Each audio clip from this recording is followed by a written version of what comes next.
Hello friends, இன்றைக்கி நம்ம TNPSC aptitude and mental எபிலிட்டிலேருந்து ஒரு 2 இம்பார்ட்டன்ட் கொஸ்டின் பார்க்கலாம். முதல் கொஸ்டின் என்னென்னா, a vehicle travels 360 kilometre in 4 hours, find the distance it covers in 6 hours 30 minutes at the same speed. Question 2 என்னதுன்னா, 1/3 of 1/2 of 1/5 of X is equal to 15, find X. நம்ம சேனலுக்கு நீங்கள் புதுசாக வந்திருக்கீங்கன்னா subscribe பண்ணிக்கோங்க. இப்போது ஒரு கொஸ்டினுக்கும் ஆன்சர் என்னென்னு பார்க்கலாம். கொஸ்டின் 4ல் இப்போ என்ன கொடுத்துருக்காங்க அப்படின்னா, டோட்டல் டிஸ்டன்ஸ் கவர்டு வந்து 360, எவ்வளோ நேரத்தில்னு பார்த்தா 4 மணி நேரத்தில். இப்போது 6 மணி நேரம் 30 நிமிஷத்தில் எவ்வளோ டிஸ்டன்ஸ் வந்து அந்த வெஹிக்கிள் ட்ராவல் ஆகிருக்கும்.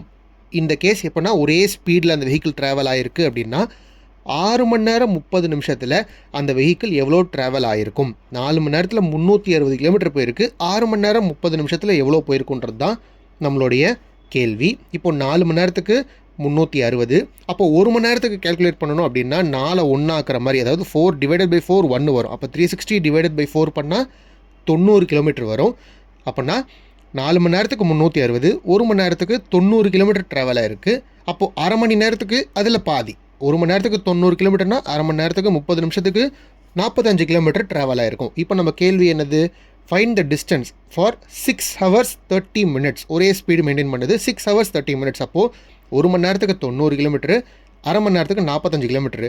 அப்போ 6 மணி நேரம் 30 நிமிஷத்துக்கு 6 × 90 ப்ளஸ் அந்த அரை மணி நேரம் 45 கிலோமீட்டர். ஸோ ஆக மொத்தம் 540 plus 45 kilometre, that is equal to 585 kilometres. 6 மணி நேரம் 30 நிமிஷத்தில் இந்த வண்டி ட்ராவல் ஆகிருக்கு. இதுதான் வந்து இந்த கொஸ்டினுடைய ஆன்சர். அடுத்த கொஸ்டின் எப்படி பண்ணணும்னா, 1/3 of 1/2 of 1/5 of X is equal to 15ன்னு கொடுத்துட்டாங்க.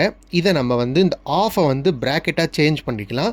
ஸோ தட் நம்ம வந்து ப்ராப்ளம் ரொம்ப ஈஸியாக சால்வ் பண்ண முடியும். அப்படி பண்ணோம் அப்படின்னா 1/3 bracket of 1/2 into bracket of 1/5 of X, எல்லா ப்ராக்கெட்டையும் இங்கே லெஃப்ட்டில் எவ்வளோ ஓப்பன் பண்ணோமோ அதே மாதிரி ரைட் சைடில் க்ளோஸ் பண்ணிக்கலாம்.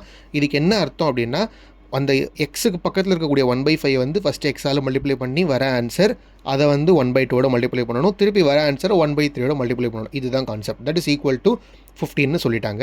இப்போது நமக்கு வந்து எக்ஸோட வேல்யூ எதுவுமே தெரியாதுன்றதுனால இந்த பக்கம் இருக்கக்கூடிய 1/3 அந்த பக்கம் எடுத்துகிட்டு போனோம் அப்படின்னா இன்டூ 3 ஆகிடும். இந்த பக்கம் வந்து டிவிஷனில் இருக்குது, அந்த பக்கம் போச்சுன்னா மல்டிப்ளிகேஷனில் ஆகிடும். ஸோ இன்டூ 3 போச்சுன்னா 45 ஆகிடும் ரைட் சைடில். லெஃப்ட் சைடில் நமக்கு 1/2 இன்டூ 1/5 ஆஃப் எக்ஸ்ன்னு இருக்கும். இப்போ அதே மாதிரி திருப்பி 45 அந்த ரைட் சைடில் இருக்குது, இந்த பக்கம் இருக்கிற 1/2 அந்த பக்கம் எடுத்துகிட்டு போயிட்டோம்னா இன்டூ 2 ஆகிடும். அதே மாதிரி முன்னாடி பண்ண அதே கான்செப்ட் தான், அதே ஸ்டெப் தான். 1/5 of X will become 45 into 2, that is equal to 90. 1/5 of X is equal to 45 into 2 is equal to 90.